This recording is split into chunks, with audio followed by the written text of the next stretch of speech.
আমাদের প্রভু এক, এক নবীর উম্মাহ, জীবন বিধানে কই শিবানী কোরআন। তবে কেন এক নও হে মুসলমান, এক হও এক হও করিয়া আহ্বান। পড়েন আমিন।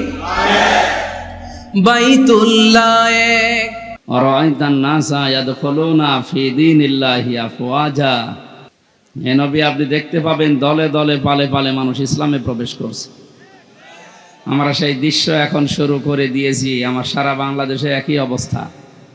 কয়েকদিন আগে চুয়াডাঙ্গায় 2 জন স্বামী স্ত্রী, এর আগে গাইবান্ধায় 1 জন, এরপরে আবার এই 10 জন। যেভাবে মানুষ ইসলামে আসা, এগুলো তো অমুসলিম। মুসলমানদের ভেতরে যারা মাঝারি আর ছোট জালেম ছিল, বড় জালেম তো সব পালিয়েছে। মাঝারি আর ছোট জালেম যারা ছিল তারাও এখন দিশেহারা, এদিক ওদিক না পেয়ে তারা এখন দলে দলে পালে পালে ইসলামে আসতেছে। তার মানে বোঝা যাচ্ছে যে এতদিন ওরা আসল মুসলমান ছিল না। কারণ যারা জুলুম করে ওরা মুসলমান থাকে না। কথা বুঝতেছেন? যারা জালেম এরা আল্লাহর মামলার আসামি। আমাকে মামলা দিয়েছিল এদেশের যিনি দায়িত্বে ছিলেন উনি, কিন্তু আল্লাহ মামলা দেবে ওনার বিরুদ্ধে, কারণ উনি জালেম গণহত্যাকারী হিসাবে তামাম দুনিয়ায় এখন স্বীকৃতি পেয়ে গেছে। তামাম দুনিয়ায় 228টা রাষ্ট্র, 57টা মাত্র মুসলমান রাষ্ট্র, বাকি সব তো ইহুদি খ্রিস্টান বৌদ্ধ হিন্দু। এগুলো দুনিয়ার সবাই এখন ঘোষণা দিচ্ছে যিনি পালিয়ে গেছে। গত 2 দিন আগে তার ছেলে স্ট্যাটাস দিয়েছে, আমার মা কুকুরের মতো পালিয়ে গেছে। কি সুন্দর স্ট্যাটাস দেখেছে, আমার মাকে দেশের মানুষ কুকুরের মতো তাড়িয়ে দিয়েছে। সুবহানাল্লাহ। সুতরাং যিনি পালিয়ে গেলেন তিনি সহ যারা দোসর ছিল, জালেমদের বড় বড় দোসরগুলো, যারা সরাসরি গণহত্যার সাথে জড়িত, 1150 মানুষ হত্যা করেছে এই দেশে 5 তারিখের আগ পর্যন্ত। এখনো পর্যন্ত 2700-র উপরে হাসপাতালের বেডে কাতরাচ্ছে। যার ভেতরে ন্যূনতম মনুষ্যত্ব আছে, সে কোনো দিন জালেমের পক্ষ নিতে পারে না। কারণ কেউ যদি জালেমের তোষামত করে, তাকে আল্লাহ 2টা জিনিস থেকে বঞ্চিত করে দেয়। 1 নম্বরে সে মরণের সময় ঈমান পাবে না, 2 নম্বরে ওর জন্য নবীর সুপারিশ হারাম। এখনো পর্যন্ত যারা জালেমের সাফাই গাচ্ছেন, তোষামতি করছেন, তাকে সাহস যোগাচ্ছেন যে আপা ঘাবড়াবেন না, আপনি ঘাবড়ালে আমরা নরম হয়ে যাই। আপনি মানুষ আছে না, আর আপনি তো জানোয়ার হয়ে গেছেন। আপনার এই সমস্ত কথা শুনে পাগল পাগলামি করে বলছে যে না, আমি পাশে আছি, চট করে ঢুকে পড়বো। আপনি আসেন, আপনি আসেন। মাথা খারাপ হয়ে গেলে মানুষ কি না বলে কি না করে। এক লোক ছেলেকে বলছে, এই দোলা ভাই দাঁড়াও।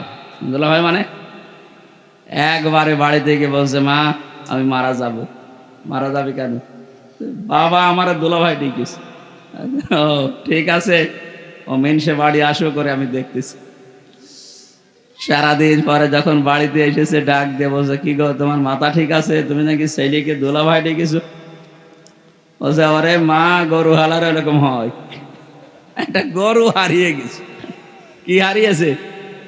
একটা গরু হারিয়ে গেছে, তাই ছেলেকে দোলা ভাই বলে ফেলছে, স্ত্রীকে মা বলে ফেলছে। একটা রাজত্ব হারিয়ে গেলে মাথা ঠিক থাকে? এই জন্যই তো উল্টা পাল্টা বকতেছে। নাই তো যে লোকটার নামে 113টা মামলা, সব মার্ডার মামলা, গুমের মামলা, সে কোন সাহসে এই কথা মুখ দিয়ে বের করে যে আমি পাশে আছি, চট করে চলে আসবো? ওর মাথা খারাপ হয়ে যায়নি? আপনি কি জানেন কত মানুষের বুক খালি করেছেন আপনি? কত মানুষ আশায় আছে আপনার শুধু একটু চামড়া পাওয়ার জন্য। কত মানুষ মান্নত করে আছে, আল্লাহ তুমি একটু চামড়া দিও। সুতরাং যেহেতু রাজত্ব হারিয়ে গেছে, তো আজকের স্ট্যাটাস দিয়েছে জয় সাহেব যে আমার মার মাথা খারাপ, ওনার কোনো বক্তব্য আপনারা কাউন্ট করবেন না। এই জন্য গরু হারালে মানুষ যদি বউকে মা বলে ফেলে, ছেলেকে দোলা ভাই বলে, রাজত্ব হারিয়ে গেলে অনেকে অনেক কিছু এখন বলবে। ও সমস্ত কথা আমরা কিছু মনে করব না ইনশাল্লাহ। কারণ এই মানুষগুলো এখন আর আমাদের টার্গেট নেই, এখন এরা টার্গেট হয়ে গেছে আল্লাহর। জালেমরা টার্গেট কার? এটা তো আমি বানালাম নাকি?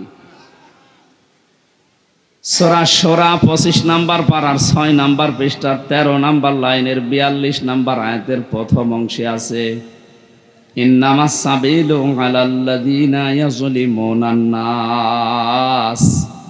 আল্লাহ পাক বলেন, অবশ্যই আমি আল্লাহ নিজে মামলা দায়ের করব যারা মানুষ হয়ে মানুষের উপরে জুলুম করেছে। শব্দের দিকে খেয়াল করেন তো, যেহেতু আলেম আছে এখানে, আল্লাহ ইয়াজলিমুন কেন দিলেন? দুইটা শব্দ নিয়ে কালটা গঠিত, দুইটা কাল আছে এর ভেতরে, দুইটা সময় আছে, বর্তমান, ভবিষ্যৎ, প্রেজেন্ট, ফিউচার। আল্লাহ ইয়াজলিমুন আল মুসলিমুনা দিতে পারতেন যে মুসলমানদের উপরে যারা জুলুম করেছে। আল্লাহ দিয়েছে ইয়াজলিমুন আন নাস। হিন্দু কি মানুষ না? কথা বলেন না কেন? খ্রিস্টান মানুষ না? এ পৃথিবীতে যে ধর্মের অনুসারী হোক না কেন, লোকটা তো মানুষ। মানুষ হয়ে যদি কেউ মানুষের উপরে জুলুম করে, ভবিষ্যতেও যারা করবে, এরা আল্লাহর মামলার আসামি। এতদিন যারা করেছেন এই 15.5 বছর, আপনি আর কিছু না বিশ্বাস করেন, সূরা শোরার এই 42 নাম্বার আয়াতের প্রথম অংশ 100% বিশ্বাস করতে পারেন, আপনি কিন্তু আল্লাহর কেসের আসামি। এটা একটা গরিব মানুষ, মাওলানা হারুন, দিনাজপুরে বাড়ি, এ যদি আমার বিরুদ্ধে মামলা দিত, আমি ওই সময় যে জায়গায় ছিলাম আকিস গ্রুপে, বাংলাদেশে ওরা 3-4 জনের ভেতরে একজন, কত টাকা লাগবে ওরে টাকা দিয়ে 2-3 দিনের ভেতরে আমি বের হয়ে চলে আসতাম। কি কথা বলে না কেন? পারতাম না? ওরা আমাকে গাড়ি চড়তে দিয়েছিল 1.25 কোটি টাকা, তো সেখানে ওরা কয় কোটি টাকা দিলে তো আমি চলে আসতে পারতাম। যেহেতু আমরা মামলার বাদী হারুন না, সভাপতি সাহেব না, একেবারে সরাসরি রাষ্ট্র, উনি তো টাকা খাবেন না ওইভাবে। মামলার বাদী যত বড় হয়, মামলা তত জটিল হয়। 3টা বছরের ভেতরে বহু চেষ্টা চালিয়েছে আমার পরিবার, আমার দল মিলে, কোল কিনারা করতে পারে নাই, কিচ্ছু হয়নি। 3 বছরে মামলা যেখানে ছিল ওই জায়গায় পড়ে আছে, অথচ কয়েকদিন আগে আমার মামলা সবগুলো ঢিসমিস হয়ে গেছে। মনে করলাম, বলি যে বিচারপতি, 3টা বছর তো মামলা আপনার কাছে ছিল, কিছুই তো করলেন না। আজকে মামলা দেখে বলছেন যে কোনো মাল নেই, কি দিয়ে বিচার করব? যা সব খালাস করে দিলাম। এতদিন বললেন না কেন? এতদিনে তো মামলায় কোনো মাল ছিল না। কথা বলছেন না কেন? আজকে বলছেন যে কোনো মাল ম্যাটারেস নেই, কি দেখে বিচার করব? সব খালাস করে দিলাম। সে ধরা পড়ার পর থেকে তো আপনার কাছে উঠতে আছে মামলা, ওই সময় কেন দিলেন না? এই কথাই বলতো মাননীয় আদালত যে হুজুর আমার হাত বাঁধা। কি বাধা? বলেন বলেন। বাংলাদেশের 1628 জন মানুষ দায়িত্বে আছে, ছিল, এখনো আছে। একটা মাত্র হাত খোলা ছিল, বাকি 1627 জনের হাত বাঁধা ছিল। গত পরশুদিন আমি যশোরে ছিলাম, ওসি সাহেব এসে বলছে, হুজুর আমি আপনার সাথে খাবার খাবো। কেন? এতদিন পর্যন্ত আপনাকে আমি এখানে আসতে দেইনি, আমার কোনো দোষ না, আমার হাত বাঁধা ছিল। আজকে যেহেতু হাত খুলে গেছে, আমি মাপ চাইতে এসেছি, আর একটু খাবার খাবো আপনার সাথে। হাদিসে নাকি শুনেছি যে কিয়ামতে আল্লাহ জিজ্ঞাসা করবে কোনো আলেমের সাথে একটু খাবার খেয়েছিলে। এখন মনে হচ্ছে, 15 বছরে মনে হয়নি। এরকম বহু হাত বাঁধা লোক ছিল, এখন সবার হাত খুলে গেছে। বৈষম্য বিরোধী ছাত্র আন্দোলনে যারা শহীদ হয়ে গেল, যারা নিজের জীবন পর্যন্ত দিয়ে, রংপুর বিভাগের যে ছেলেটা জীবন দিল, সারা দুনিয়ায় এখন বীর শহীদ নামে পরিচিত আবু সাইদ। এই বিভাগটাকে উজ্জ্বল করে দিয়ে গেছে।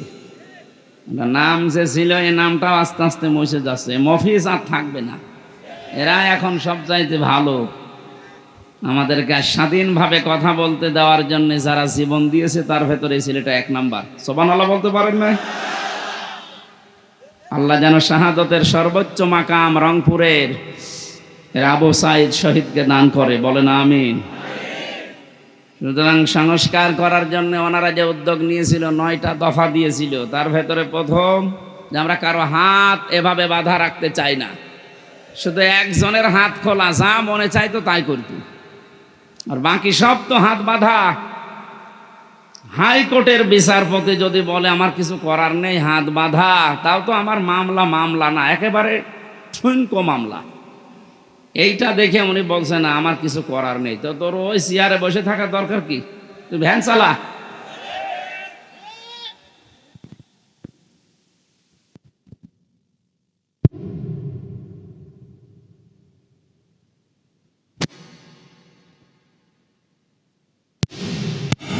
সামনে আপনাদের দিয়েছি,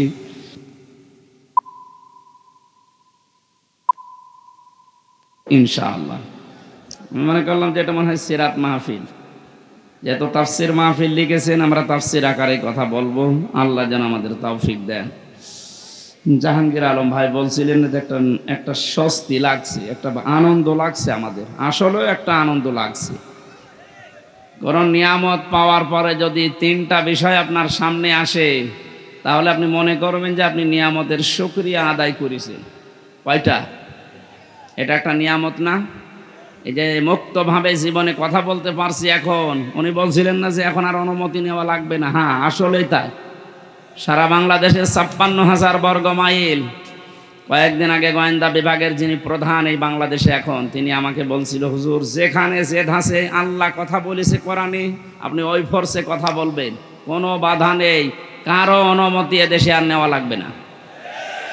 অন্যান্য ধর্মের মানুষেরা যেভাবে তাদের ধর্ম পালন করে, আপনারা কোরআন প্রচার করবেন এই মুসলিম দেশে উন্মুক্ত, কোনো মহারতির আর অনুমতি লাগবে না। এটা বিশাল কথা না? বলছে যদি কেউ বাধা দেয়, একটু টাচ দেবেন, এই নাম্বার সেভ করে রাখেন, ওর ঠ্যাং ভেঙে ফেলবে। আমি বললাম যে স্যার আপনি ছিলেন কোথায়? বলছে না, আমি কয়েকদিন আগে দায়িত্ব পেয়েছি, আমি এর আগে ছিলাম না। আমি একজন মুসলিম, আমার যা দায়িত্ব আমি পালন করব মরণ পর্যন্ত। আল্লাহ যেন তাকে তৌফিক দেন, বলেন আমি। সুতরাং আমরা চাচ্ছি যত বিভাগ আছে বাংলাদেশে, বিচার বিভাগ, শিক্ষা বিভাগ, যত রকমের বিভাগ দেশে চলছে, স্বাস্থ্য বিভাগ সহ সব বিভাগের যারা দায়িত্বে আছেন, তাদের হাত যেন আর বাধা না থাকে, খুলে যায়। বলেন বলেন। হাত খোলা থাকলে মানুষের যে সাহস হয়, তার বাস্তব প্রমাণ এই শহীদ আবু সাইদ হাত খুলে দাঁড়িয়েছে। কথা বলেন না কেন? হাত খুলে যেভাবে দাঁড়িয়েছে, কি সাহস বলেন তো? ওর কি জীবনের মায়া ছিল না? ছিল, ওর জীবনেরও মায়া ছিল। আমি কয়েকদিন আগে গিয়েছিলাম আমার কবরে। ওর বাবা বলছিল ছোটবেলা থেকে এরকম প্রতিবাদী, এমনিতেই গরিব মানুষের ছেলে, কিন্তু অন্যায় দেখলেও সহ্য করতে পারে না, প্রতিবাদ জানাবে, সে পেছনে যা হয় হোক। যেহেতু হাত খোলা ছিল, দেখেছেন কি সাহস, নিজের জীবন পর্যন্ত বলেছে নে, বুকের ভেতর বইছে ঝড়, বুক পেতেছি গুলি কর, গুলিও করেছিল। যে মানুষগুলো গুলির সাথে সম্পৃক্ত, বলছে স্যার একটা মারি একটা মরে আর একটা যায় না, কি মানুষ আছে? এগুলো সব জানোয়ার। আর ভিডিও করে করে আবার দেখাচ্ছে। যারা এর সাথে সম্পৃক্ত, কাউকে যেন ছাড় দেওয়া না হয়। নিরপরাধ যারা একেবারে এই ছোটখাটো জালেম আছে, এদের অত কিছু করার দরকার নেই। না, ছোটখাটো জালেমেরা কি করবে? আগস্টের 5 তারিখের 1:30 পর্যন্ত সব একেবারে জান্নাতে ছিল। বিকাল 5টা বাজার পরে আমার বংশের, তো আমার কুষ্টিয়ায় বাড়ি, আমার বংশের 100 জনের 98 জন সব বঙ্গবন্ধুকে দ্বিতীয় নবী মনে করে। মানে এইরকম গোড়া আওয়ামী লীগ। আমারে বিকাল 5টায় বলছে, বাবাজি আমরা সব পাল্টিয়ে গেছি। পাল্টিয়ে গেছি মানে এখন আমরা সব জামাত ইসলামী। হ্যাঁ, জামাত ইসলাম, তাও ভালো। ও যে পরিবর্তন হয়ে এত দ্রুত 4.5 ঘন্টার ভেতরে ইমান এনেছে, এখন সব পাল্টিয়ে গেছে। এজন্য ছোটখাটো যে মানুষগুলো মাঝারি ধরনের জালেম ছিলেন আর একেবারে ছোট জালেম, তারা দেখছে না আর কাজ হবে না, কারণ জালেমরা আর ঘুরতে পারবে না এ দেশে। মানুষ এখন বড় সচেতন। যারা আসতে চাচ্ছেন আমরা তো দেখতে পাচ্ছি দলে দলে মানুষ আসতেছে। এখনো তওবার দরজা খোলা আছে, এখনো এ দেশে আপনাদের জন্য উন্মুক্ত আছে। ছোটখাটো জুলুম করেছিলেন, ফিরে আসেন, ওয়েলকাম জানাচ্ছি ইসলামে। কোথায় আসবেন বলেন তো? ইসলামে আসবেন। আল্লাহ ইয়াজলিমুন আন নাস এমনি দেয়নি, ওই জুলুম তো বন্ধ হয়ে গেছে, কিন্তু এখনো জুলুম থেমে নেই। আপনি কি মনে করছেন জুলুম বন্ধ হয়ে গেছে? এখন অনেক ঘাপটি মারা মুনাফিক ছিল এই 5 তারিখের পর থেকে আজকের এই 13 তারিখ পর্যন্ত, ওরা এখনো পর্যন্ত থেমেনি, ওরা এখনো চালিয়ে যাচ্ছে। যারা এগুলো করছেন আপনারা থামেন, নয়তো আপনার কপালে ওই জালেমদের মতো আগুন লাগবে। ওদেরকে এতদিন জালেম বলতেন আপনি নিজে, আর এখন নিজেই জুলুমবাজ হয়ে গেছেন। এখন আপনি নিজে মানুষের বাড়ি ঘরে আক্রমণ চালাচ্ছেন দিনে রাতে, চাঁদা তো আবার চালু হয়ে যাচ্ছে। এগুলো মানুষ না, এগুলো জালেম, এগুলো মামলার আসামি আল্লাহর। কার? যারা আল্লাহর মামলার আসামি হয় তারা আমাদের বন্ধু হতে পারে? এজন্য আপনারা থামবেন। আপনারা যদি না থামেন, জনগণ উপযুক্ত জবাব দেবে সামনে ইনশাআল্লাহ। ইন্টারন্যাশনাল জরিপ বের হয়েছে, বাংলাদেশের 100 জনের 28 জন জাতীয়তাবাদী দল যেটা আছে এটাকে সাপোর্ট করছে। 100 জনের 14 জন যারা বিদায় নিয়েছে জালেমদের সাপোর্টে আছে। 100 জনের 58 জন ইসলাম যারা চায় তাদেরকে সাপোর্ট করছে। এটা যদি অব্যাহত থাকে, এই চুপ করেন। জালেমরা তো বুঝে ফেলেছে, এই মুনাফিকরাও অনেকে বুঝেছে যে না, এত দিনকাল ভালো না। এই কয়দিনের ভেতরে যদি 58 ভাগ হয়ে যায় ইসলামপন্থীরা, আর 1 মাস যেতে দেন, 100 ভাগের 80 ভাগ হয়ে যাবে ইনশাআল্লাহ। এই জন্য অনেকে বলছে না আর দরকার নেই, তাড়াতাড়ি আপনি দেন, আমরা আবার বসি। আবার বসি মানে জায়গাটা যদি ক্লিয়ার না করে ওই জায়গায় দেন, আবার তো দিনের ভোট রাতে হবে। এক লোক বিয়ে করে কেবল বাসর ঘরে ঢুকবে, দাদি শাশুড়ি এসে বলছে দেখো আমার কিন্তু একটা পতি চাই। অনেক মাথা নিচু করে বলছে দোয়া করেন, হবে। শাশুড়ি এসে বলছে বৌমা যাই করো, আমার কিন্তু নাতি চাই। ঠিক আছে, দোয়া তো করেন। ননদ এসে বলছে আমার ভাতিজা চাই। দেবর এসে বলছে আমার ভাগ্নে চাই। স্বামী এসে বলছে তুমি কি করবা জানি না, আমার কিন্তু বেবি চাই। বউ এবার মুখ উঁচু করে বলছে স্বামী আপনার বংশের কি সব পাগল? কেবল আসলাম, এখনো কিছুই হইল না, আর আপনারা এক একজন বেবি চান, ভাতিজা চান, পতি চান, নাতি চান। তো আমার সময় তো দেবেন 10 মাস 10 দিন। সময় না দিয়ে যা করেছেন, আরম্ভ করেছেন, তো আমি পাবো কোথায়? আমি কি ওগুলো ফ্ল্যাক্সি লোড করে সাথে নিয়ে আসবো? তো যাদের আমরা দায়িত্ব দিয়েছে ছাত্র জনতা মিলে, এরাকে ফ্ল্যাক্সি লোড করে নিয়ে আসবে, এই জায়গাগুলো পাল্টাতে হবে না?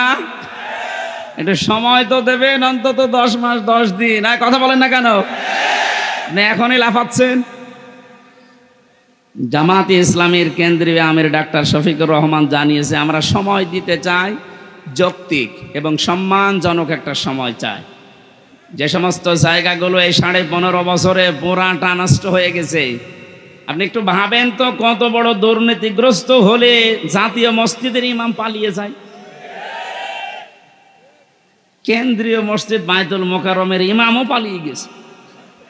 কোথায় ছিল দেশটা? প্রত্যেকটা দিক আর বিভাগে এরকম। এই সুনামগঞ্জের সাল্লায় দেখলাম একটা ইসলাম শিক্ষা পড়াচ্ছে হিন্দু টিচার। আপনি বলেন হিন্দু, সে ইসলাম শিক্ষা পড়াচ্ছে, কোথায় নামিয়েছে ইসলামকে? শিক্ষা ব্যবস্থা কোথায় নিয়ে গেছে? প্রত্যেকটা জায়গা এরকম। বিচার বিভাগ কোথায় গিয়েছিল আপনি টের পাননি? কালামানিকের দিকে তাকিয়ে বিসি উড়ে গেছে। মানুষের কি রাগ বলেন তো, যে জায়গা আর দেখতে পাইনি, এমন জায়গায় লাগিয়েছে যে ছাতা বিসি শেষ। কে যেন ডাবিং করে বলছে, তাই বলে আমার বিসিতে মারবে? লজ্জা আছে ওর? এই শয়তান জায়গায় থাকতে যে জুলুম অত্যাচার করেছে, আল্লাহকে ভুলে গেছে নাকি? ওয়ালা তাহসাবান্নাল্লাযীনা যালামু, হে নবী আপনি কি মনে করেন ওয়ালা তাহসাবান্নাল্লাহা গাফিলান আম্মা ইয়ামালুয যালিমুন? নবী আপনি কি মনে করেন যে আমি জালেমদের সম্পর্কে একেবারে বেখবর হয়ে বসে আছি, আমার কোনো খোঁজ খবর নেই?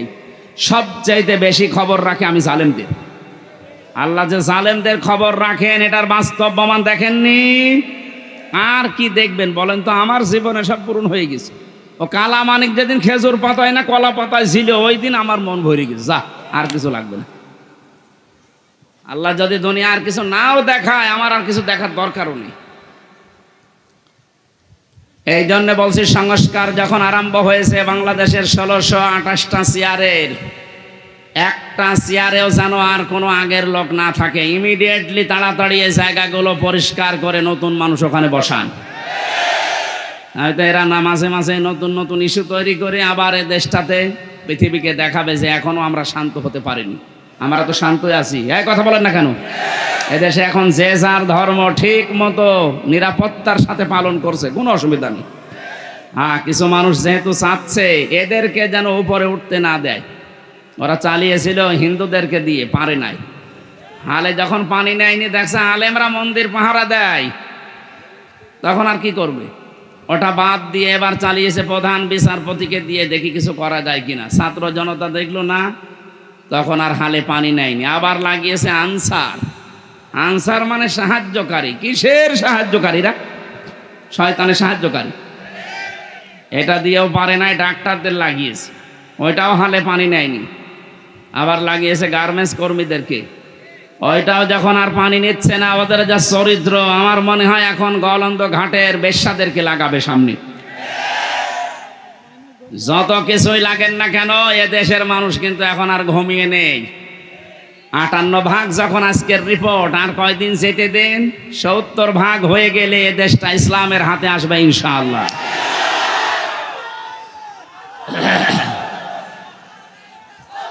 আলহামদুলিল্লাহ, কথা বলতে দিন। আমরা যেহেতু কোরআনের আয়াত 100 বিশ্বাস করি না, 98 আল্লাহ জানিয়েছেন আর আইতান নাসা ইয়াদখুলুনা। ইয়াদখুলুনা এটা মোজারে, বর্তমান ভবিষ্যৎ, প্রেজেন্ট ফিউচার। হে নবী যখন দেখবেন যে আল্লাহর সাহায্য এসে গেছে, তখন আপনি বিজয় দেখতে পাবেন। আর বিজয় দেখলেই যেই কয়টা কাজ বিজয়ের পরে হয়, তার প্রথম কাজেই দলে দলে পালে পালে মানুষ ইসলামে প্রবেশ করবে, করবে। এটা অব্যাহত থাক, বলেন আমিন। যিনি আমাদেরকে আজকে তাফসীর মাহফিলে নিয়ে আসলেন, এই মুক্ত জীবনে কথা বলতে পারছি মুখ ভরে, মানে জবান খুলে দিয়ে, তাকে ধন্যবাদ জানিয়ে বলছি আলহামদুলিল্লাহ। দরুদ আর সালাম পড়ছি মুহাম্মদুর রাসূলুল্লাহ সাল্লাল্লাহু আলাইহি ওয়াসাল্লামের উপরে। আমার আজকের তেলাওয়াতকৃত আয়াত সূরা ফাতিহা। কোন সূরা? বলেন। ফাতাহ শব্দের শাব্দিক অর্থ বিজয়। যেহেতু একটা বিজয় পেয়েছি আমরা, পরাধীন থাকলে মানুষ যে কি অসহায় থাকে আমি রিমান্ডে বুঝেছিলাম। মাটির নিচে যখন আমাকে নিয়ে যেত, মাঝে মাঝে চোখ কালো কাপড় দিয়ে বেঁধে, আমার মাথায় দড়ি লাগিয়ে, হাতে হ্যান্ডকাপ দিয়ে টাঙিয়ে রেখেছিল 11 ঘন্টা। এমন একটা অসহায়ত্ব জায়গায় ছিলাম, দুনিয়ার কোনো মানুষের আওয়াজ নেই সেখানে। মাটির নিচে একেবারে কিং কর্তব্য বিমূঢ় হয়ে, কোনো আওয়াজ যায় না। কোন নামাজ হচ্ছে, কোন আজান হচ্ছে, কিছুই জানি না। জোহর, আসর, মাগরিব, ইশা পড়েছি আমি ইশারায়। আমি জানি না যে আজান হয়েছে কিনা, নামাজ হয়েছে কিনা, কারণ কোথায় আছে আমি নিজেও জানি না। পরবর্তীতে দেখলাম মাটির নিচ থেকে ওই সিঁড়ি দিয়ে উপরে তুলছে। এই যে স্বাধীন দেশের নাম শুনতাম যে আমরা স্বাধীন, অথচ আমরা ছিলাম পরাধীন। কি ছিলাম? এই কঠিন অবস্থা থেকে আল্লাহ আমাদেরকে তুলে আনলেন। সেখানে আপনি লক্ষ্য করেন, আজকে মাওলানা মামুনুল হক আছে রংপুরে, কালকে মনে হয় দিনাজপুরে আসবে। কয়েকদিন আগে আমার কুষ্টিয়ার বাংলাদেশ জামাত ইসলামী কুষ্টিয়া জেলা শাখার উদ্যোগে 550 আলেমকে এক জায়গায় করেছিল। আপনি ভাবেন বাস্তবতা নিয়ে আজ 550 আলেম 3.5 ঘন্টা 4 ঘন্টা আমরা আলোচনা করেছি। কোনো বাধা নেই, কোনো ভয় নেই, কোনো আশঙ্কাও নেই।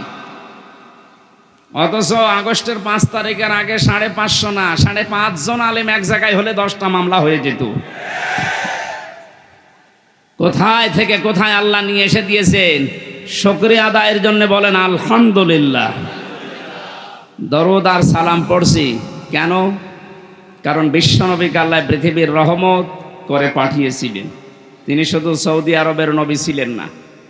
আউলিয়া জোহান্নাস ইন্নী রাসূলুল্লাহি ইলাইকুম জামিআ। হে নবী, আপনি দুনিয়ার মানুষকে জানান আমি শুধুমাত্র এই এলাকার জন্য নবী হয়ে আসি নাই, তাম পৃথিবীর যত জায়গা আছে সবার জন্য আমি রাসূল। বলেন সুবহানাল্লাহ। তাম পৃথিবীর যে জায়গা আছে তার ভেতরে বাংলাদেশ নেই। বলেন বলেন, যদি বলেন 1450 বছর আগে বাংলাদেশ ছিল, ছিল। এই জায়গাটায় যে ওই সময় আল্লাহর নবী মুহাম্মদুর রাসূলুল্লাহর সাহাবী ইসলাম নিয়ে আমাদের দেশে আগমন করেছিলেন, তার প্রমাণে রংপুর বিভাগের লালমনিরহাট জেলার পাটগ্রাম থানায় একটা মসজিদ পাওয়া গেছে যার বয়স 1475 বছর। হিসাব করে দেখতেছে মৃত্তিকা গবেষণাগার যারা আছে মাটি পরীক্ষা করে, ওখানে যে সাল লেখা ছিল মসজিদের উপরে, ওই মাটি গাজীপুরের মৃত্তিকা গবেষণাগারে পরীক্ষা করে দেখা গেছে এর যা বয়স, ওই সময়ও বিশ্বনবী দুনিয়ায় 3 বছর জীবিত ছিলেন। তার মানে প্রমাণ হয়ে গেছে নবীজি জীবিত থাকতে বাংলাদেশ নামক এই ভূখণ্ডে আল্লাহ ইসলাম পাঠিয়ে দিয়েছে। এই জন্য আমরা নিয়ামত হিসাবে রাসূলুল্লাহকে যারা পেয়ে কদর করে নাই, সম্মান দেয় নাই, আল্লাহ পাক কিন্তু সে নিয়ামতকে তাদের মাঝে রাখে নাই। উনি জন্ম নিয়েছিলেন মক্কায়, কিন্তু কিয়ামত পর্যন্ত থাকবেন উনি মদিনায়। যেখানে আসলেন ওখানে কিন্তু বেশি দিন ছিলেন না। 63 বছরের ভেতরে মাত্র 53 বছর ছিলেন। কত বলেন বলেন? 53 বছর মাত্র জীবন কাটিয়েছেন সে মক্কায়। আর ওই 53 বছরের পর থেকে বাকি 10 বছর এবং এই 1450 বছর একাধারে যিনি যেখানে আছেন তার নাম মদিনা। তার নাম কি? ওই মানুষগুলো এত বেশি শ্রদ্ধা সম্মান জানিয়েছে, সাহায্য করেছে রাসূলুল্লাহকে। আল্লাহ এত বেশি খুশি হয়েছিলেন তাদের উপরে, কিয়ামত পর্যন্ত তাদের বুকের মাঝে আল্লাহ রাসূলকে রেখে দিয়েছেন। এখানে লাইমস্টোন হজ গ্রুপের ব্যবস্থাপনা পরিচালক আছে। হাজার হাজার মানুষকে দেশ থেকে উনি আল্লাহর ঘরের মেহমান করে নিয়ে যায় খেদমতের জন্যে। আমি জিজ্ঞাসা করছি, জাহাঙ্গীর ভাইকে জিজ্ঞাসা করছি, মানুষ শুধু যদি হজ করতে যায়, সে ফরজ হজ নফল হজ যাই হোক, মক্কা বাদে হজের জায়গা আর আছে? নেই। আপনি যদি শুধু মক্কাতেই হজের কাজগুলো করতে পারেন আপনার হজ হয়ে যাবে, মদিনায় না গেলেও হজের ক্ষতি হবে না।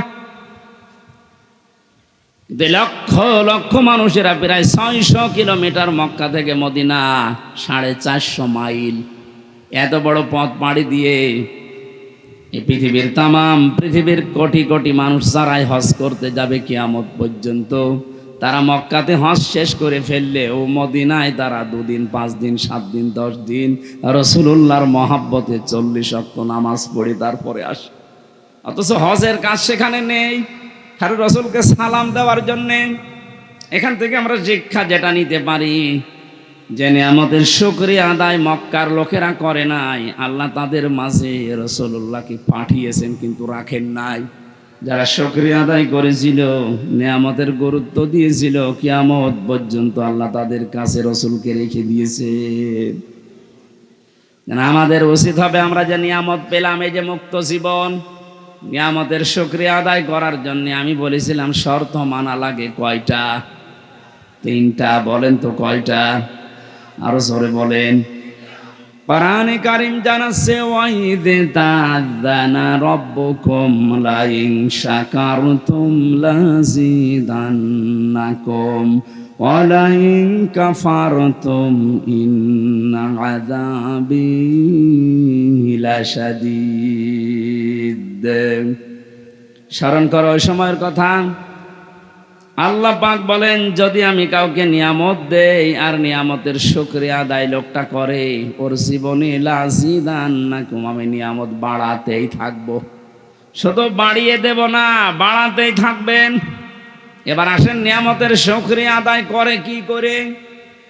বাংলাদেশ, ভারত, পাকিস্তান সহ এই এলাকার মানুষরা মনে করে যে টুটি পর্যন্ত খেয়ে ঢেকর একটা তুলে বললাম আলহামদুলিল্লাহ, হয়ে গেল। না, এটা নিয়ামতের শুকরিয়া আদায়ের একটা বাক্য মাত্র, কিন্তু শর্ত মানা লাগবে আপনাকে 3টা। কয়টা? আপনি শুনতেছেন? 1 নম্বরে আপনাকে বলা লাগবে যে হ্যাঁ এটা নিয়ামত। 15.5 বছর পরে যেটা পেলেন, সত্যি করে মুখ দিয়ে উচ্চারণ করেন তো, এটা কি নিয়ামত? বলেন বলেন। 96% মুসলমান আমরা এখানে বাস করি, অথচ আমাদের ধর্মীয় গ্রন্থ কোরআনে কারীমকে প্রচার করার জন্য 14 জায়গায় অনুমতি নেওয়া লাগতো। কত বড় নিয়ামত আমরা পেয়েছি যে এখন কোনো অনুমতি না, ওরা এসে আরো পাহারা দেয়। এই নিয়ামত আমরা সবাই স্বীকার করছি তা না। আমি যে বললাম ওই যে 14 জন এখনো পর্যন্ত জালেমদের পক্ষে আছে, ওরা কিন্তু এই নিয়ামত পেয়ে খুশি না, ওরা এখনো বেজার। 100 জনের 14 জন বাদ গেলে বাকি থাকে কত % মানুষ? এখন আমরা সবাই শুকরিয়া আদায়ের জন্য বলেন আলহামদুলিল্লাহ। 2 নম্বরের শর্ত হচ্ছে আপনার মনের ভেতরে একটা আলাদা আনন্দ আপনি অনুভব করবেন, অনির্বচন সুখ আপনি পাবেন, যেটা আমি পাচ্ছি, জাহাঙ্গীর ভাই বলল পেয়েছে, আমরা অনেকেই পাচ্ছি। খালি পাচ্ছে না ওই 14 জন। 3 নম্বরে শুকরিয়া আদায়ের শর্ত হচ্ছে যে উদ্দেশ্য নিয়ে নিয়ামতটা আপনি পেলেন, ওইটা তার জায়গা মতো পৌঁছিয়ে দেবেন। যেহেতু 9 দফা কর্মসূচি ছিল, যারা ছাত্র আন্দোলনে যুক্ত ছিল তাদের প্রথম কর্মসূচি যে কোনো বৈষম্য থাকবে না। এক কথা বলছে না কেন? এই ছেলেটা বিশ্ববিদ্যালয় থেকে অনার্স মাস্টার্স করা, এর সাথে আর একটা ছেলে পড়েছে। এই 15 বছরের যেটা হাল দেখলাম আমরা, ফার্স্ট ক্লাস ফার্স্ট হওয়ার পরে ওই জায়গায় বসতে পারবে না, আর 70 রোল নাম্বার যার, সে টাকা দিয়ে ওই জায়গায় বসে পড়বে। এটা তো বৈষম্য না? বলেন। এই কাজগুলো যারা জারি করেছিলেন, এই বৈষম্য দূর করার জন্যই তো আন্দোলন ছিল। সুতরাং আমরা দেখতে চাই এদেশের 1 ইঞ্চি জায়গায় যেন বৈষম্য বলে কিছু না থাকে। আর এটা দূর করার জন্যে মানুষের তৈরি করা আইন কানুন দিয়ে 100% সম্ভব না, এটা সম্ভব হবে আল্লাহর এই কালাম দিয়ে। সুতরাং নিয়ামতের যদি সত্যি পরিপূর্ণ শুকরিয়া আদায় করতে চাই, আল্লাহ পাকের এই নিয়ামত, এই কালাম দিয়ে 56,000 বর্গ মাইল চলা লাগবে। এটা আমরা দেখতে চাই না। এটা তো রাজনীতি না, এটা নিয়ামতের শুকরিয়া আদায়ের মাধ্যম বললাম, কারণ এটা ছাড়া আপনি পারবেন না। আল্লাহর কালাম যেখানে নেই, আপনি মনে করেন যে হ্যাঁ ও সমস্ত দেশ উন্নত, আমিও দেখে এসেছি, কিন্তু ওখানে 100% ন্যায় বিচার নেই। আমি যে সিঙ্গাপুর, মালয়েশিয়া, থাইল্যান্ড সহ কতগুলো দেশ ঘুরে আসলাম কিছুদিন আগে, ওখানেও দেখেছি শান্তি আছে, কিন্তু 100% ন্যায় বিচার ওই দেশে নেই। কারণ ওখানে আল্লাহর এই কালাম দিয়ে দেশ চলে না।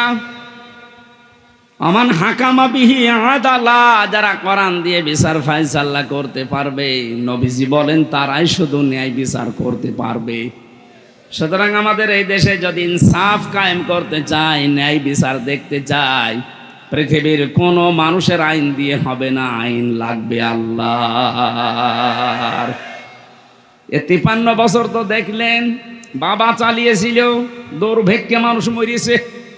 কথা বলছে না কেন? এটাকে আমি বানালাম?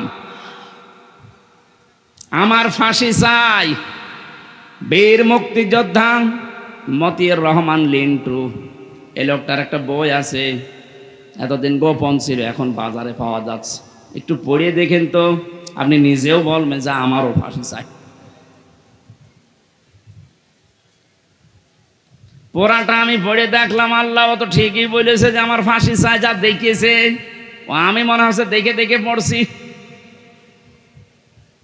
তাহলে বাস্তবতা কি পেলাম?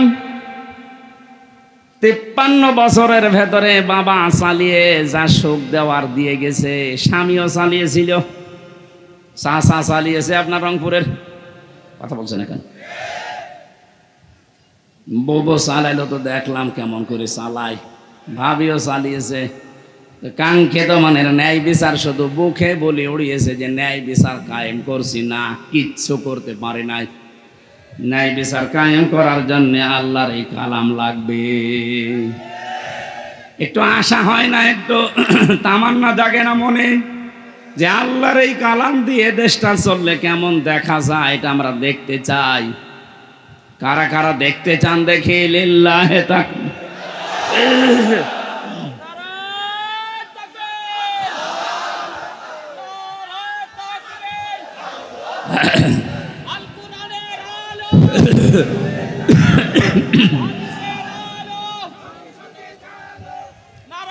আলহামদুলিল্লাহ,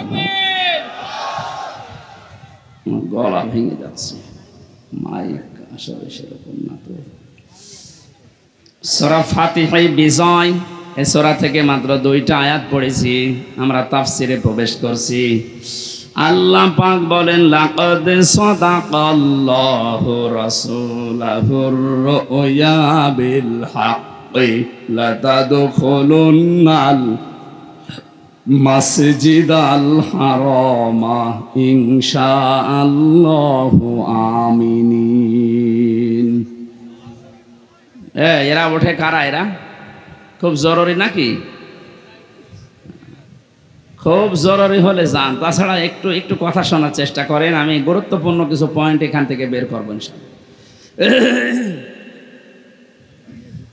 আল্লাহ পাক বলেন, অবশ্যই আমি আমার রাসূলকে যে স্বপ্ন দেখিয়েছি, এই স্বপ্নটা অতি শীঘ্রই বাস্তবে রূপ দেব। আমি আল্লাহর ইচ্ছায় আমার রাসূল মসজিদে হারাম, যেটা পবিত্র ঘর, শান্তির জায়গা, এখানে নিরাপত্তার সাথে প্রবেশ করবে। এ ঘোষণাকার। প্রশ্ন আসতে পারে যে তো 1500 বছর আগের কথা, এই আয়াত এখন আমাদের শোনানোর দরকার কি?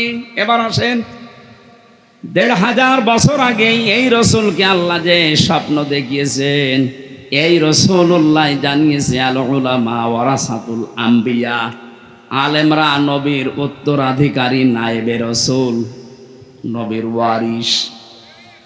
এ কথা শুনেছেন কোনদিন? সুতরাং রাসূলুল্লাহ তো আর কিয়ামত পর্যন্ত থাকবে না, তার নায়েব থাকবে, তার উত্তরাধিকারী থাকবে। কথা বলেন না কেন? তার রুহানি সন্তানরা থাকবে, এই যে আলেম যারা আছে তারা। সুতরাং রাসূলুল্লাহ যে স্বপ্ন দেখেছিলেন, আল্লাহ তা বাস্তবে রূপ দিয়েছে। কিয়ামত পর্যন্ত তো রাসূল থাকছেন না, তার নায়েব থাকবে। এই নায়েবরাও কিয়ামত পর্যন্ত, নায়েবে রাসূল যারা স্বপ্ন দেখবে, তাদের স্বপ্ন আল্লাহ কিয়ামত পর্যন্ত বাস্তবায়ন করবেন। আমি একজন নায়েবের যে কথা একটু উল্লেখ করছি, শহীদ আল্লামা দেলাওয়ার হোসাইন সাইদি রহমতুল্লাহ আলাই, উনি যে নায়েবে রাসূল, আপনার কি ধারণা আছে যে না উনি নায়েবে রাসূল না? শুধু এ দেশে না, সারা বিশ্বের ভেতরে যদি 10 জন আলেমের তাফসীর মানুষ ডাবিং করে শোনে, তার ভেতর উনি একজন। আমি পৃথিবীর বহু দেশে গেছি, যেখানেই যাই সেখানে ডাবিং করে করে আল্লামা দেলাওয়ার হোসেন সাইদি, ডাক্তার জাকির নায়েক, এই মানুষগুলোর লেকচার মানুষ শোনে। ওনাদের গুলো তো কাঁটা কাঁটা, সাইদি সাহেবেরটা যেহেতু কাঁটা কাঁটা না, সুর দিয়ে বলা হয়। দুনিয়ার মানুষেরা অনেকেই সুরের পাগল, এই জন্য ইনার তাফসিরটা বিভিন্ন ভাষায় ডাবিং হয়ে মানুষগুলো শুনতেছে, বোঝে না অনেকে, তারপরও কান্দে। ওনার কণ্ঠের ভেতরে এমন একটা মায়াবী জিনিস দিয়েছিলেন। আমি অনেক কঠোর মানুষকে দেখেছি ওনার নাম শুনতে পারে না, কিন্তু ওনার কণ্ঠের তাফসির শুনলে বসে জিমায় যা কথা ঠিক আছে। রাসূলুল্লাহকে আল্লাহ বলেন লাকাদ সাদাকাল্লাহু রাসূলাহুর রুয়া বিল হক, অবশ্যই আমার রাসূলকে আমি যে স্বপ্ন দেখিয়েছি ওই স্বপ্নকে আমি বাস্তবে রূপ দেব। ওনার স্বপ্ন তো 1400 বছর আগে দেখেছিলেন, ওটা রূপও দিয়েছেন। হযরতে আবু বকর, হযরতে ওমর জিজ্ঞাসা করেছিলেন, হে রাসূল, হুদায়বিয়ার সন্ধির সময় আপনি বললেন যে আমি স্বপ্ন দেখেছি যে মসজিদে হারামে নিরাপত্তার সাথে প্রবেশ করছি, হজ করে তাওয়াফ করে আবার ফেরত যাচ্ছি। কই আপনার এই স্বপ্ন তো আমরা বাস্তবে দেখতে পাচ্ছি না। এখানে এসে ওরা আমাদেরকে বাধা দিয়েছে। এমন যে সমস্ত শর্তগুলো হুদায়বিয়ার সন্ধিতে আপনি করলেন, একটাও আমাদের পক্ষে আসে না। আপনার স্বপ্ন তো স্বপ্ন না। বিশ্বনবী বলেন, ওমর, আমি কি তোমাকে বলেছি এবছর এই স্বপ্ন বাস্তবায়ন হবে? স্বপ্ন যখন দেখেছি আমার আল্লাহ রুয়া বিল হক, এ শব্দ এমনি এমনি দেয়নি। উনি অবশ্যই ওনার ওয়াদা পালন করবে, সত্যতা হক আদায় করে যথার্থভাবে আমার স্বপ্নকে উনি দেখাবেই। ঠিক পরবর্তী বছরে আল্লাহ সে স্বপ্নকে বাস্তবায়ন করে দেখিয়েছে। রাসূলুল্লাহ এখন নেই, যেহেতু বারবার বলছে এগুলো রাসূলের নায়েব, রাসূলের ইস্তেলাভিষিক্ত মানুষ, ওনারাও যে স্বপ্ন দেখবে। শহীদ আল্লামা সাঈদী যে স্বপ্ন দেখেছিলেন এই দেশে কালেমার পতাকা উড়বে, এটা আমি বানালাম। এক কথা বলেন না কেন? ইঁদুরের গর্ত খুঁজে পাবেন না, উনি কথা বলেছিলেন। বাস্তবে আমরা দেখলাম যে ঠিক পাইনি। বলেছিলেন শুধু নাড়া দেওয়া হবে, দিল্লি গিয়ে পড়বেন, ঠিক পড়েছি। ওনার স্বপ্নগুলো একটা একটা করে সবই দেখছি বাস্তবে রূপ নিচ্ছে। ওনার আরো স্বপ্ন ছিল ৫৬,০০০ বর্গ মাইল উপরে কালেমার পতাকা উড়বে। শুধু উড়বে বলেননি, বলেছিলেন জালেমদের নাকের ডগার উপর দিয়ে উড়বে। ঠিক এখন তার দিকেই যাচ্ছে। রাসূলুল্লাহর স্বপ্ন আল্লাহ যেভাবে দেখিয়েছেন, রাসূলের নায়েব শহীদ আল্লামা দেলাওয়ার হোসেন সাঈদী রহমতুল্লাহ আলাই, তার স্বপ্নকে আল্লাহ মনে হচ্ছে খাপের খাপ মিলিয়ে দিচ্ছে। শব্দের দিকে তাকিয়েছেন, ইনশাআল্লাহু আমিন। যদি আল্লাহ চায়, হয়তো আল্লাহ 15 বছর 16 বছরে চাইনি, এজন্য নিরাপত্তা আমরা পাইনি। এখন যেহেতু আল্লাহ চেয়েছেন, রাসূলুল্লাহটা চেয়েছিলেন 1 বছর পরেই, আর আমাদেরটা একটু দেরি হয়ে গেছে। তারপরও আমরা হতাশ না। এই কথা বলেন না কেন? আল্লাহ পাক বলেন ইনশাআল্লাহু আমিন। নিরাপত্তার সাথে আমার যে ঘর মসজিদে হারাম, এই পবিত্র ঘরে হে নবী আপনার সাহাবীদেরকে নিয়ে আপনি প্রবেশ করতে পারবেন। আমরা দেখেছি ইতিহাস থেকে এই সূরার 18 নম্বর আয়াত আপনারা শুনছেন। হুদায়বিয়ার সন্ধির সময় ১৩০০-১৪০০ মানুষ নিয়ে এসেছিলেন নবীজি। ১৪০০ সাহাবী নিয়ে তিনি হজ করতে আসলেন। হুদায়বিয়া নামক যে জায়গাটা, ওখানে এখন দেখলাম একটা মসজিদ বানানো আছে, একটা খেজুর গাছ আছে পাশে, একটু ছোট্ট বাজার আছে, মানুষ বাজার ঘাট করছে। এই জায়গাতে ১৫০০ বছর আগে রাসূলুল্লাহ ১৩৯৯ জনকে হাতের উপরে হাত দিয়ে বায়াত করিয়েছিলেন। ও বাংলার মুসলমানেরা, শুধু ঘটনা শোনা না, এখান থেকে বাস্তব শিক্ষা কি? হযরত ওসমানকে পাঠিয়েছিলেন তারা মক্কাতে। ওরা ওসমানকে বেঁধে রেখে ঘোষণা দিয়েছে যে ওসমানকে হত্যা করা হয়েছে। ওই সময় রমজান মাস ছিল। নবীজি সাহাবীদেরকে বললেন, তোমরা সবাই আমার হাতের উপরে হাত দাও, এহরামের যে কাপড় পরা আছে হজ করার জন্যে ওইটা খুলে ফেলো। এখানে যেহেতু হজের ব্যবস্থাপনা পরিচালক আছেন লাইমস্টোন, আমি বারবার বলছি এই কারণে, বাংলাদেশে বহু মানুষ হজের কাজ করছেন। আমি নিজেও গেছি ফরিদপুরের একজনের মাধ্যমে, ঝিনাইদহের একজনের মাধ্যমে।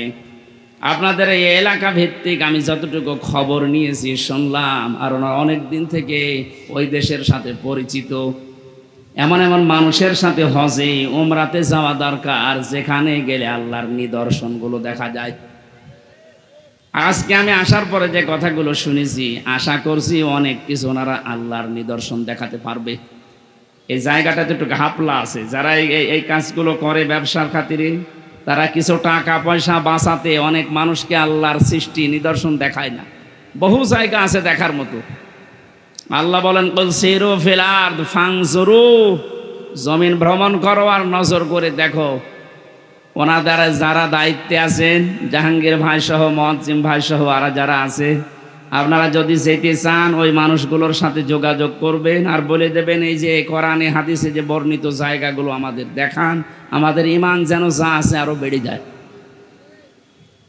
আমি তো শুধু হজে যাইনি, ৪৫টা দিন যত কিছু কোরআন হাদিসে পড়েছি সব মিলাতে গেছি।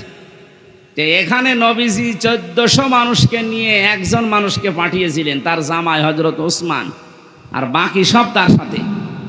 যেই শুনেছে যে ওসমানকে ওরা হত্যা করেছে, শুধু এই খবরটা, অথচ হত্যা করে নাই, বেঁধে রেখেছিল। নবীজি বললেন, এই গাছের এই বাবলা গাছ, এখানে আমার হাতের উপরে হাত লাগাও, আর ১৩৯৯ জন যারা আছো হজের কাপড় পরা, হজের কাপড় খুলে ফেলো। যারা আলেম আছেন বলেন তো, হজ করা অবস্থায় কাপড় খোলা না। কোনো মানুষ যদি শরীরের পশম খুলে পড়ে যায়, তার ক্ষতি হবে হজের। হজের যে সমস্ত কাজগুলো আছে, একটাও যদি আপনার ওয়াজিব যেগুলো উলট পালট হয়ে যায়, বিনা কারণে আপনি চুল টেনে ছিঁড়তে পারবেন না। কথা বুঝতেছেন? যেখানে চুল টেনে ছিঁড়িয়ে বা এমনি চুল পড়িয়ে যদি টান দিয়ে তাহলে দম দেওয়া লাগে, হজের ক্ষতি হয়ে যায়। সেখানে আপনার এহরামের কাপড় নবীজি বললেন খুলে ফেলো, সাধারণ কাপড় পরো। নবী কি জানতেন না যে আমার ফরজ হজ নষ্ট হয়ে যাবে? জানতেন না? জানার পরও কেন করলেন? এবার আসেন দ্বিতীয় নম্বরে। ওই সময় ছিল রোজার মাস, রমজানে রোজা ফরজ। নবীজি বললেন, সবাই ভেঙ্গে ফেলো রোজা, এখন রোজা রাখা লাগবে না, পরবর্তীতে দরকার হয় রোজা করে দিবা। ইসলাম আমরা কোন জায়গা থেকে, কে কোথা থেকে নিচ্ছি জানি না। ইসলাম নেওয়া লাগবে রাসূলুল্লাহর কাছ থেকে। অমনি হিসাব মিলান, আজকে এই ১৪০০ বছর পরে ১৩৯৯ জন মানুষ নবীজির হাতে হাত দিলেন। আল্লাহ কোরআনের আয়াত নাযিল করলেন ওই সময়, লাকাদ রাদিয়াল্লাহু আনিল মুমিনিনা ইয ইউবাইউনাকা তাহতাশ শাজারাতি ফাআলিমা মা ফি কুলুবিহিম ফানজালাস সাকিনাতা আলাইহিম ওয়া আসাবাহুম ফাতহান করিবা। শব্দ দিয়েছেন, দেখেছেন, লাকাদ, অবশ্যই আমি আল্লাহ রাজি হয়ে গেছি। অথচ কাজ এখনো শুরু হয়নি। আল্লাহ বলেন, আমি রাজি হয়ে গেছি। রাদিয়া এটা মাঝির সিগা, এটা অতীতের শব্দ। আল্লাহ গ্যারান্টি দিয়ে বলছেন, আমি রাজি হয়ে গেছি।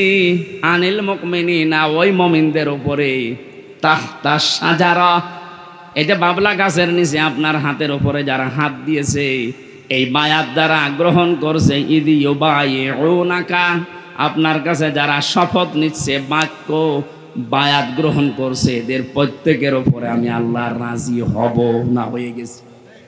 বলেন বলেন, চিন্তা করলেন না কোনোদিন একটা শোনার পরে যে কেন আল্লাহ রাজি হয়ে গেল? অথচ 2টা ফরজ তারা তরক করছে, হজ ভেঙে ফেলছে, রোজা ভেঙে ফেলছে। কেন? কি এত ঘটনা ঘটে গেছে? মাত্র একটা মানুষকে ওরা আটক করে রেখেছে, ঘোষণা দিয়েছে মিথ্যা যে মেরে ফেলেছি, তাছাড়া কিছু না। এখনো তো শুরু হয়নি কিছু। এতটুকুর পরে যদি নবী এতগুলো কাজ করতে পারেন, আল্লাহর নবী এতগুলো মানুষের হাত দেওয়ার পরে নিজের হাতটা উপরে বললেন, এটা ওসমান নেই। আজকে যারা এই বায়াত নিচ্ছে সবার উপরে যেহেতু আল্লাহ রাজি, আমি এই হাতটা দিলাম, এটা ওসমানের হাত। বিশ্ব নবী জানালেন, সাহাবীরা, আজকে আমাদের শপথ হচ্ছে একটা, ওসমান হত্যার বদলা না নিয়ে আমরা কেউ মদিনায় ফেরত যাব না। এই সংবাদ যখন ছড়িয়েছে যে 1399 জন নবীর হাতে হাত দিয়ে বায়াত গ্রহণ করছে যে ওসমান হত্যার বদলা না নিয়ে ওরা ফেরত যাবে না মদিনায়, ওরা এই সংবাদকে ভয়ের চোটে ওসমানকে ছেড়ে দিয়েছে। সুবহানাল্লাহ, আলহামদুলিল্লাহ, আল্লাহু আকবার বলার জন্য আমি বলি না। এখানে শিক্ষা কি? একটা মানুষের জীবনের মূল্য কত বেশি। নবীজি শুধু একটা মানুষকে হারিয়েছিলেন, তা ওরা মেরে ফেলেছে, মিথ্যা সংবাদ ছড়িয়েছে। এ কারণে যদি তিনি বলতে পারেন আমরা প্রতিশোধ না নিয়ে আজকে মদিনায় যাব না, হজ এখন থাক, এহরামের কাপড় খুলে ফেলো, রোজা ভেঙে ফেলো, আগে আমরা প্রতিশোধ নেব, শরীরে শক্তি অর্জন করো। 1100-এর উপরে মানুষ মারা গেল 5 তারিখের আগে। আমাদেরও এখন শপথবদ্ধ হওয়া দরকার। আপনি কি বুঝে হ্যাঁ করছেন নাকি আন্দাজে হ্যাঁ করছেন? হ্যাঁ, ইসলাম এইটার নাম। আজ আমরা যদি ঐক্যবদ্ধ হয়ে এভাবে সব এক জায়গায় হতে পারি না, একজনের জন্য নবীজি যদি সব বাদ দিয়ে প্রতিশোধ নেওয়ার জন্য শপথ নিতে পারে, 1100 মানুষের জন্য যে লোকটা দায়ী, ও চট করে ঢুকে পড়বে আর আমরা আঙ্গুল চষবো। আপনি আসেন, আপনাকে দেখছি, আসেন। এখানে একটা টাচ দিয়ে রাখি, কয়েকদিন আগে শিল্পকলা একাডেমির একজন দায়িত্ব পেয়েছে। এ লোকটার নাম সৈয়দ বেলাল আহমেদ, না হেলাল, বেলাল না হেলাল আহমেদ জানো। এ লোকটা দায়িত্ব পাওয়ার পরে চেয়ারে বসেই ঘোষণা দিয়েছে আল্লাহর বিরুদ্ধে যে 2024 সালে মেয়েদের পর্দা করার দরকার নেই। পর্দা করা এটা তো হামজার নির্দেশ। কার? বলেন বলেন। এ সরাসরি কথা বলেছে হামজার বিরুদ্ধে না আল্লাহর বিরুদ্ধে? এটা যেহেতু তাফসির মাহফিলে এই মানুষগুলো না, এটা রেকর্ড হচ্ছে, কালকেই সারা দেশে ছড়াবে। আমি এখন 18 কোটি মানুষের দায়িত্ব নিয়ে কথা বলছি। ইমিডিয়েটলি এই নাস্তিককে চেয়ার থেকে নামাতে হবে। এই কথা বলেন না কেন? নয়তো এরকম সাহস পাবে, কিছুদিন পরে কালা মানিকের মতো আরেকজন আসবে। আমরা চাই এই নাস্তিক সৈয়দ হেলাল উদ্দিন নাকি হেলাল আহমেদ শিল্পকলার দায়িত্বে যে পেয়েছে, আল্লাহর বিরুদ্ধে কথা বলিস। 96% মুসলমানের দেশে আল্লাহর বিরুদ্ধে কথা বলা মানুষ আমরা দেখতে চাইছি। আরে না, ওকে পাল্টাতে হবে, ওকে পাল্টাতে হবে। এর জন্য যদি আবার শপথ নেওয়া লাগে, আমরা শপথ নিতে রাজি আছি। স্বপ্ন যখন দেখেছে রসুল্লাহ নায়েবরা, এ স্বপ্ন বাস্তবায়ন হবে। উনি যখন বলেছিলেন জালেমদের নাকের ডগার ওপরে কালেমার পতাকা উড়বে, ইনশাআল্লাহ এই স্বপ্ন বাস্তবায়ন হবে। এই জন্য দায়াতের মাঝে আল্লাহ ইনশাআল্লাহ দিয়েছেন, ইনশাআল্লাহু আমিনিন। নিরাপত্তার সাথে আপনি চলতে পারবেন। মুহাল্লিকিনা রুসাকুম ওয়া মুকাসসিরিনা লা তাখাফুন। যখন মসজিদে হারামে প্রবেশ করে কেউ চুল কসর করে, কেউ টাক করে ফেলবে, কোনো ভয় থাকবে না তোমার মনের ভেতরে। ফাআলিমা মা লাম তা'লামু, এটা তো তুমি জানতে না, আমি আল্লাহ তোমাকে জানিয়েছি। আমি আল্লাহ নিজে জানি, কিন্তু তোমরা নিজেরা এটা জানতে না। ফাজআলা মিন দুনি যালিকা ফাতহান করিবা। আল্লাহ বলেন আমি আরেকটা সংবাদ তোমাদেরকে দিয়ে দিলাম, একটা বিজয়ের সংবাদ দিলাম, তোমরা অতি শীঘ্রই দেখতে পাবে। 1400 বছর আগে রসুলকে যেমন আল্লাহ দেখিয়েছিলেন, আমাদেরকে দেখাতে পারবে না, ওই শক্তি আল্লাহর নেই। বলেন বলেন। আমরা এরকম 1399 জনের মতো যদি ঐক্যবদ্ধ হয়ে শপথ নিতে পারি, আজকে কোনো জালেমের ছাড় নেই। আল্লাহ শুধু এতটুকু দেখেই কাফেরদের মনের ভেতরে ভীতি সঞ্চার করে দেবে, ওরা ভয়তে ওসমানকে ছেড়ে দেবে। আজ বিশ্বের দিকে তাকান, আন্তর্জাতিক মহলরা কিন্তু অনেকে এখন নজর দিচ্ছে এই দেশের দিকে। এ বিষয়টা গোপনীয়, এই জন্য আমি বলছি না। আপনি মনে করছেন দেশে ইসলাম কায়েম হয়ে গেলে আপনি টিকে থাকতে পারবেন না। আমার পাশে যে প্রতিবেশী আছে, প্রতিবেশী কোনোদিন চায় যে আমরা এদেশে দিন কায়েম করে ফেলি? ওরা আমাদের এই দেশকে যখন ভাগ হয় তখন নাকি সাহায্য করেছিল পাকিস্তানের কাছ থেকে আলাদা করার জন্যে। এই জন্য ওনারা আমাদের বন্ধু। আজ ওনারা 7 সিস্টারের মাধ্যমে 7 ভাগ হচ্ছে, আমরাও সাহায্য করব। আপনি যদি 1 ভাগ করে বড় বন্ধু হয়ে যান, আমরা 7 ভাগ করে দিচ্ছি, আমরা তো আরো বড় বন্ধু। অলরেডি শুরু হয়ে গেছে, যা শুরু হয়েছে মণিপুরে, দেখেন কি হয় কয়দিন পরে। টানাটানি বেজে যাবে দাদার। ফাতাহান কারিবা, আসন্ন বিজয় আমরা দেখতে পাচ্ছি, বিজয় খুব নিকটে। আল্লাহ যেন চর্ম চোখে এটা দেখার তৌফিক দেয় যে দেশটা কোরআন দিয়ে চলছে এবং নিরাপদে আছে। শুধু চললেই হবে না, নিরাপত্তা লাগবে। 228টা রাষ্ট্র এখন দুনিয়ায়, মাত্র 57টা মুসলিম রাষ্ট্র, এর ভেতরে অধিকাংশগুলোই মুনাফিক। কথা বলেন না কেন? তাও আশপাশের প্রতিবেশীগুলো যদি ইমানদার পেতাম, তাও আশার সঞ্চার হইতো। প্রতিবেশীগুলো সব হারামি আর বেঈমান। তারপরও মনুষ্যত্ব যেহেতু আছে, চীনের রাষ্ট্রদূত যা বলেছে সেই দিন, এমনকি মায়ানমারের রাষ্ট্রদূত যে পজিটিভ কথাগুলো বলছে, আশা করছি বাকি যারা আছে সবার মন আল্লাহ ঘুরিয়ে দেবে।